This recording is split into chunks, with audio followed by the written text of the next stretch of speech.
In this video, I'll tell you what you can do if error 422 appears on the ChatGPT website or directly inside one of your conversations.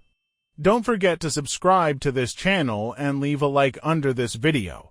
First, open the OpenAI status page and check whether ChatGPT or another related service is currently having problems. If there is an active outage, the issue may not be on your side, so there is not much point changing random browser settings until the service is working normally again. If everything looks fine there, open your browser settings and clear your browsing history together with cookies and other saved site data. Then reopen ChatGPT and check if the error is gone.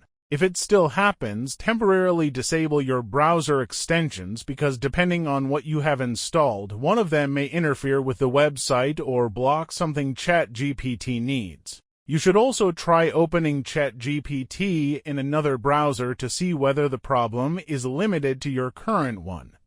If none of that helps, the conversation itself may simply contain too much information to process properly. In that case, create a new chat and continue there instead. Also check what you are trying to send. Avoid extremely long messages, very large files, or too many attachments in one request. ChatGPT can accept around 20 attachments in a single message, so if you have more files than that, you can put them into a zip archive and upload the single compressed file instead while explaining what it contains in your message. So start with the service status and browser fixes, but if error 422 keeps appearing only in one huge conversation, moving to a fresh chat may be the quickest solution. Thanks for watching. I would be very happy if you would become one of the subscribers of this channel. Check out the suggested videos and also leave a like under this video. See you soon.